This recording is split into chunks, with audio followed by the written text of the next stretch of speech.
मुंबई में रहना बिल्कुल भी इजी नहीं है। मन में था कि हाँ मैं मुंबई जाऊंगी, वहाँ गाऊंगी, बट उसके अलावा एकदम डिटेल में नहीं सोचा था कभी कि ऐसे करनी है चीजें, ऐसे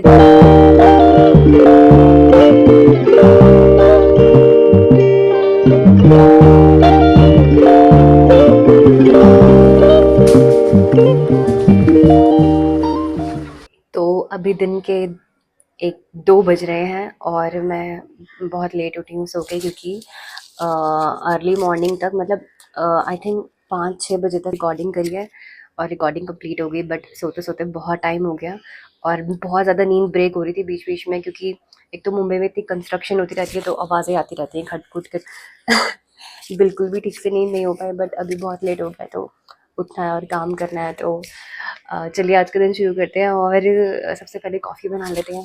मैं अपनी स्टाइल में कॉफ़ी बना ली हूँ, तो चलिए। कि सुबह 5 या 6 बज गए रिकॉर्डिंग करते करते, तो अभी मैं बना रही हूँ कॉफ़ी थोड़ी अलग तरीके से। पहले मैं कॉफ़ी पी के बताती हूँ पहले तो कैसे उठी है। सच में बहुत अच्छी है और जैसी मुझे सूट करती है। पसंद तो मुझे स्ट्रॉन्ग है बट मुझे सूट करती है बहुत लाइट कॉफ़ी। कॉफ़ी कम हो, मिल्क ज़्यादा हो और शुगर भी कम कम ठीक ठीक हो, तो मेरे हिसाब से तो एकदम परफेक्ट बनी है। और ये वनीला फ्लेवर की है तो बहुत ही अमेजिंग हो रही है।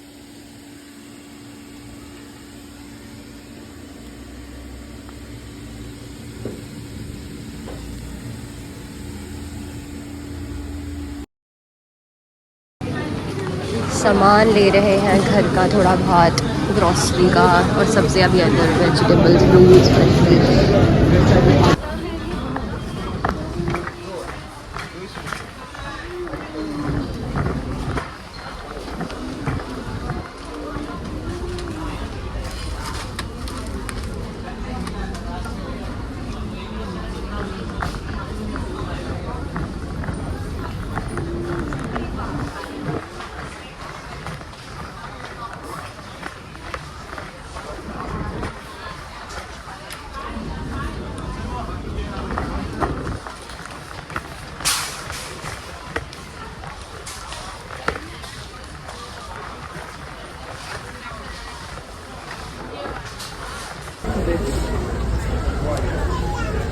दाल लेनी है, दाल।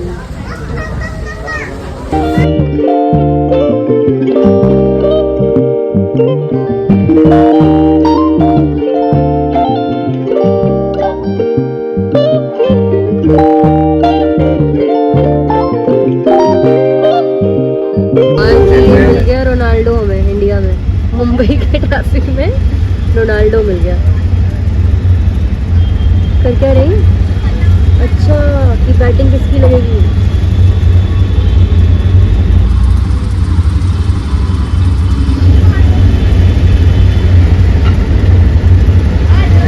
तो जस्ट मैंने अभी शार लिया है और ये ड्रेस पहना है, कोरियन स्टाइल वाला ड्रेस तो स्किन केयर करते करते बात करते हैं। बहुत अच्छा लगता है मुंबई में ना। अगर आप सब लोगों को कभी भी समय मिले तो मुंबई ज़रूर घूमना चाहिए। मतलब रहने का तो मुझे नहीं पता, क्योंकि मोस्टली उन लोगों को ही मुंबई में रहना पसंद होता है जिनका काम है ऑब्वियसली। और मुंबई ऐसा शहर है जहाँ पे हर कोई नहीं रह सकता। यहाँ पे रहना बहुत ज़्यादा मुश्किल है। सुनने में काफी ऐसा लग रहा होगा कि ये कैसी बात है कि मुंबई तो काफी बढ़िया है, ऐसा वैसा है, बट वो ही लोग मुंबई रह सकते हैं, मुझे ऐसा लगता है। आई डोंट नो क्या हुआ, आज माइक को एकदम से ऑफ हो जा रहा है। तो मैं ये बता रही थी कि किसी भी सिटी में रह रहे हो आप, मुझे ऐसा पर्सनली लगता है कि ऑब्वियस बात है ये कि अगर आप रह रहे हो कहीं, जैसे एग्जांपल में मुंबई रह रहे हो और मुंबई घूमने आ रहे हो, तो उसमें ज़मीन आसमान का फ़र्क होता है। क्योंकि आप 2-3 दिन में किसी सिटी को फील नहीं कर सकते, हाँ यहाँ की ये वाइब है। आपको बहुत समय रहना पड़ेगा और तब जाके पता चलता है कि हाँ ये सिटी में हम ऐसा फील कर रहे हैं। जैसे मैं दिल्ली जब अपने होम टाउन रहती हूँ, जहाँ से मैं हूँ, बॉर्न है मेरा दिल्ली, तो वहाँ वहाँ की अलग एक वाइब्रेशन है और मुंबई की एकदम अलग वाइब्रेशन है। तो कभी आप सबको मौका मिले तो मुंबई ज़रूर आओ घूमने। मैं ये तो नहीं कह सकती कि रहने के लिए, क्योंकि मुंबई में ना मोस्टली जो आर्टिस्ट लोग हैं, चाहे वो किसी भी फील्ड से रिलेटेड हो, सिंगर हो, वॉइस ओवर आर्टिस्ट हो, डांसर हो, डायरेक्टर हो, प्रोड्यूसर हो, उनका जो वर्क है ना, ज़्यादातर मोस्टली वो ही लोग यहाँ रहते हैं और वो ही लोग ये चीज़ फील कर सकते हैं। ऐसा नहीं है कि मुंबई में और तरीके के लोग नहीं रहते, यहाँ पे काफ़ी आसपास जो सोसाइटी में लोग हैं वो वहीं या यहीं से बॉर्न है, वो तो उनका एक अलग ही सोचना होगा इस सिटी को लेके। आई एम प्रिटी श्योर कि वो काफ़ी अलग तरीके से सोचते होंगे, उनके लिए काफ़ी नॉर्मल सिटी होगी। But for an artist Mumbai एक ऐसा शहर है जहाँ पे आप सपने देखते हो और उनको फुलफिल करते हो। और मुझे ऐसा लगता है कि मुंबई में रहना बिल्कुल भी इजी नहीं है, और कोई भी ऐसे सिटी में शहर में रहना बिल्कुल इजी नहीं है जहाँ से आप जहाँ पे आपका बॉन्डिंग हुआ है। क्योंकि मुझे ही खुद, जब मैं आई थी मुंबई 2015 में, जब मैं वॉइस में थी। जैसे आप सबको पता होगा, I was in the reality show the voice, और ग्रैंड फिनाले की आई थिंक 2 मंथ्स या 2-3 मंथ्स के बाद मैं मुंबई शिफ्ट हो गई थी। और ये मेरी लाइफ का बहुत बड़ा डिसीजन था, क्योंकि मैंने पहले से सोचा हुआ था कि मुझे प्लेबैक सिंगर बनना है। तो एक मन में था कि हाँ, मैं मुंबई जाऊंगी, वहाँ गाऊंगी, बट उसके अलावा एकदम डिटेल में नहीं सोचा था कभी कि ऐसे करनी है चीज़ें, ऐसे करनी है। जस्ट सोच लिया था, क्योंकि उस समय मैं सिर्फ 15-16 साल की ही हुई थी। 16 साल की होते ही मैं मुंबई आ गई थी अपनी मम्मी और पापा के साथ। तो कुछ समय सिर्फ मुझे मैंने कुछ साल यहाँ पे सिर्फ सीखा म्यूज़िक। और जो मेरे गुरुजी हैं, नए ट्रेनर्स हैं वॉइस के बारे में और क्लासिकल के अलावा, क्योंकि मैं पहले सिर्फ, मतलब मैंने नई चीज़ें सीखी यहाँ पर आके, क्योंकि मुझे प्लेबैक में फ़ोकस करना था। मुझे मेरा मेरा सपना था और है कि मुझे बॉलीवुड का बहुत ही अमेजिंग और बहुत ही अच्छा प्लेबैक सिंगर बनना है, जिसकी एक खुद की अपनी पहचान हो, अपनी आवाज़ हो, आर्टिफिशियल ना हो, खुद की आवाज़ मैं लोगों तक पहुंचा सकूं। तो इसका बहुत ही अच्छा ज़रिया है कि मैं मूवीज़ में गाने गाऊं और सीरीज़ में गाने गाऊं। और कभी सोचा नहीं था कि मैं खुद के भी गाने करूंगी, पर अब वो भी सोच रही हूँ उस तरह से। तो मेरा बस ये बताने का मतलब है कि मुंबई एक ऐसा शहर है जहाँ पे एक आर्टिस्ट जो है वो ही इस सिटी को ज़्यादा फील कर सकता है, क्योंकि वो क्रिएटिविटी, रात को सोचना, तो यहाँ की ना जो वाइब्रेशन है बहुत अलग है। मतलब ये शहर आपको अपने सपनों को पूरे करने का, मैं अपनी बात को ठीक से अगर बता पा रही हूँ कि हर लेवल पे एक, मतलब आपके पास चैलेंज होते हैं, क्योंकि मुंबई में रहना बिल्कुल भी इजी नहीं है। क्योंकि कई बार ऐसा होता है कि आपकी फैमिली है, आपकी फैमिली नहीं है साथ में, फिर कभी स्टार्टिंग में बिल्कुल भी काम नहीं है आपके पास, फिर थोड़ा काम आ रहा है। बट मुंबई इतना पेशेंस आपका चेक करता है ना, क्योंकि मेरे साथ भी काफ़ी स्टार्टिंग में ऐसा बहुत बार हुआ, और मेरे साथ के कई लोग ऐसे हैं जो मुंबई शहर को छोड़ भी चुके हैं, जिन्होंने इस चीज़ को कंटिन्यू नहीं करा। तो काफ़ी ऐसा समय आया और बहुत सालों तक ऐसे हुआ कि मेरे पास वो काम नहीं है जो मैं यहाँ पे करने आ रही हूँ। पर मैंने उस चीज़ को इस तरह से नहीं लिया, मैंने बहुत मेहनत करी, वेट किया और कोशिश करी कि सही समय आएगा और एक दिन जो मेरा यहाँ पर आना है वो सफल होगा। मेरे मम्मी पापा का जो सपना है मेरा सपना है। तो ये सिटी हमें बहुत कुछ सिखाती है, और इसके बारे में मैं जितना बताऊं उतना कम है। आगे भी व्लॉग्स में मैं आपको और बातें बताऊंगी कि कैसे स्टार्ट किया था और क्या क्या चीज़ें करी थी। तो मुझे अभी कहीं नहीं जाना है, तो मेरा इतना स्किन केयर काफ़ी है। Just toner and some moisturiser और थोड़ा सा सनस्क्रीन, क्योंकि मुंबई में वेदर ऐसा है कि बाहर निकलो तो थोड़ा टैनिंग हो रही है, मुझे हो जाती है। तो जस्ट इतना और थोड़ा सा लिप बाम, दैट्स इट। तो मेरे लिए स्किन केयर इतना ही है, होता है डेली।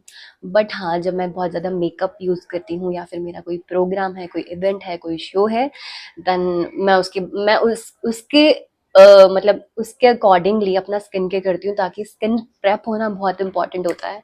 कि आपकी स्किन जितनी हाइड्रेटिंग है, आपका मेकअप उतना ही अच्छा होता है, और एक्ने नहीं होते हैं, मार्क्स नहीं होता। अभी फिलहाल मुझे थोड़े बहुत यहाँ पे है और अभी चेंज की वजह से, वेदर चेंज और एज की वजह से भी थोड़े से मार्क्स आ जाते हैं फेस में, विच इज़ आई लाइक। मुझे ये जो थोड़े थोड़े से ऐसे, आई थिंक इसे तिल कह सकते हैं, छोटे छोटे आते हैं ना, ये बहुत अच्छे लगते हैं।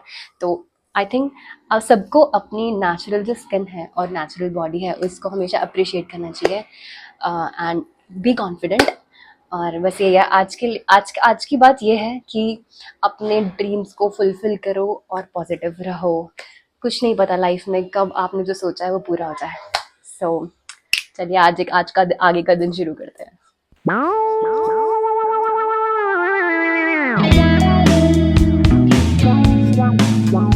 तो अभी मुझे अपने कुछ वीडियो एडिट करने हैं, तो मैं थोड़ा सा मतलब काम करूँगी अपना लैपटॉप पे, और कुछ मीटिंग्स हैं, कुछ कॉल्स हैं, और अपने गानों का भी काम है।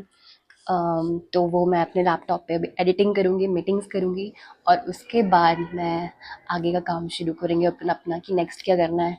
तो तब से मैंने सिर्फ कॉफ़ी पी है और थोड़ा स्नैक्स खाए थे, बट अभी हम कुछ बहुत ही टेस्टी और हेल्दी बनाएंगे, और उसके बाद पहले काम, देन उसके बाद कुछ कुक करेंगे, कुछ अच्छा हेल्दी इंडियन फूड बनाएंगे आज, और फिर उसके बाद आगे देखते हैं क्या क्या करना है। मेरी मम्मी से बात कर रही थी मैं, तो वो मुझे बताती कि हमने तो छोले भटूरे खाए हैं घर पे। तो मेरा तो मन हो रहा है कि बहुत ही कुछ अच्छा खा लें, क्योंकि सुबह से कुछ खाया नहीं है, बढ़िया सा कुछ बना ले। तो मैंने सोचा है कि अभी हम बनाएंगे आलू के पराठे, और फिर मैं करूँगी मम्मी को वीडियो कॉल कि मैंने आलू के पराठे बनाए हैं और मैं अकेली नहीं हूँ, मैं खा रही हूँ प्रॉपर अच्छे से खाना। तो ये मैंने ऑलरेडी प्याज और लहसुन पहले से कट करके रख दिया है, और जो आलू है वो बॉईल हो गए हैं, और मैं उनको छील रही हूँ, उनका जो छिलका है वो निकाल रही हूँ अभी। इसके अंदर आलू है, एक और आलू है, तो आई थिंक ये सफिशिएंट रहेगा पराठों के लिए। आई एम मेकिंग आलू का पराठा एट होम। बट हाँ, घर पे बना के नहीं खिलाया मैंने अभी तक। घर पे सिर्फ दाल चावल ही बना के खिलाया, और पनीर की सब्जी एक बार खिलाई थी और पापा को बहुत पसंद आई थी। तो बैटर हम थोड़ा सा अभी ऑलिव ऑयल में थोड़ा सा सौते कर लेते हैं। मेरी रेसिपी ऑफ आलू का पराठा। अभी ज़्यादा दिख रहा है, अभी नॉर्मल हो जाएगा।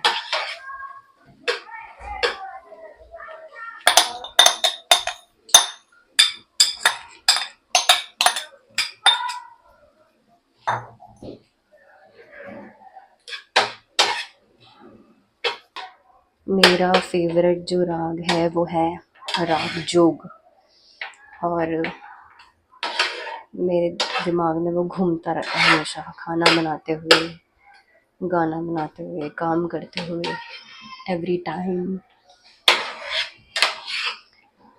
दा दा दा दा दा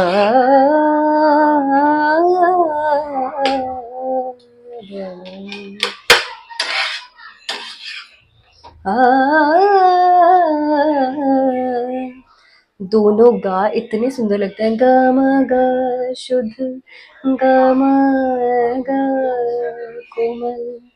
ये जो मुझे ऐसा लगता है रागों की जो खूबसूरती है ना, अगर आप राग सुनते हो और आप गाते हो, या जैसे भी, जैसा आपको अच्छा लगे, तो रागों से लाइफ की ब्यूटी और बढ़ जाती है, बहुत ज़्यादा बढ़ जाती है।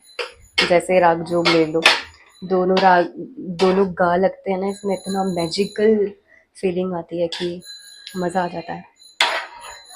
मतलब मैं पूरा दिन ये राग सुन सकती हूँ और गा सकती हूँ, इतना ज़्यादा पसंद है मुझे राग।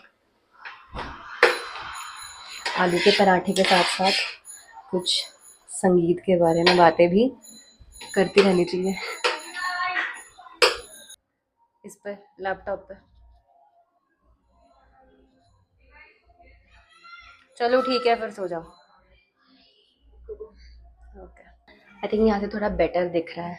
तो हमारा जो आलू का बैटर बनाया था मैंने, वो ये रेडी हो गया है, और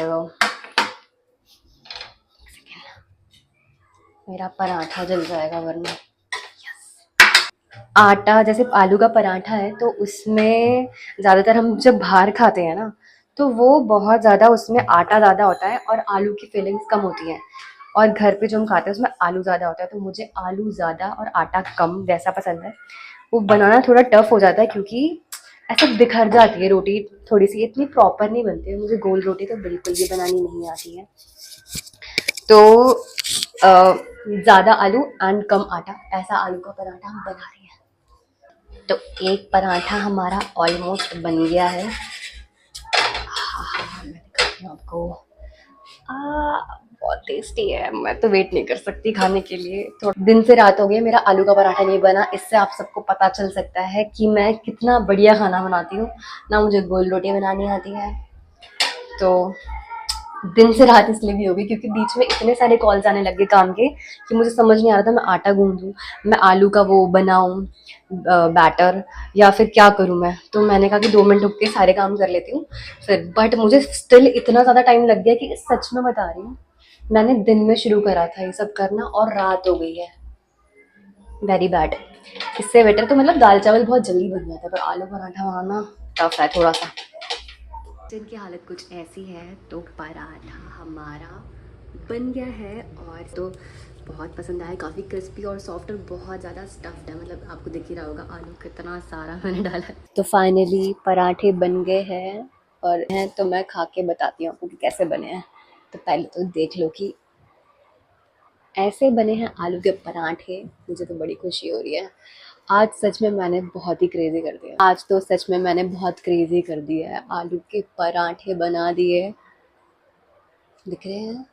वो भी इतने अमेजिंग बने हैं ना, बहुत अच्छे बने हैं। मुझे तो अपने आप पे बहुत प्राउड फील हो रहा है क्योंकि काम भी करा और साथ में आलू का पराठा बनाना इज़ नॉट ईजी। आज पता चला है मम्मी और कैसे इतनी जल्दी बना लेते हैं, मुझे समझ नहीं आता। तो ट्राई करके देखते हैं फिर आलू का पराठा।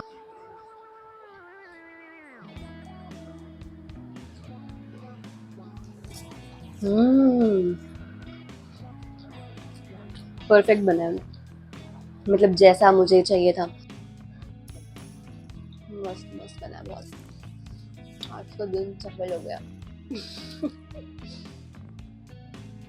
तो आलू का पराठा खाया तो थोड़ी वॉक तो करनी पड़ेगी। तो मैं नीचे आ गई अपने सोसाइटी के नीचे आ गई और थोड़ी वॉक कर रही हूँ। और मैं आपको दिखाती हूँ यहाँ पे कैसे ट्रीज़ हैं। ये ट्री की वजह से ऐसा नेट लगा रहा है ताकि कोकोनट गिर ना जाए किसी के सर के ऊपर या गाड़ी में ना लग जाए।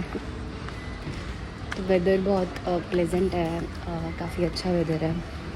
ना ठंड है ना गर्मी है, पर शाम के टाइम काफ़ी बढ़िया रहता है मौसम। हल्की ठंडी हवा चलती है, तो मेरा काफ़ी मन करता है दिन से या मॉर्निंग से ज़्यादा रात के टाइम वॉक करने का, क्योंकि काफ़ी प्लेजेंट और बढ़िया वेदर रहता है।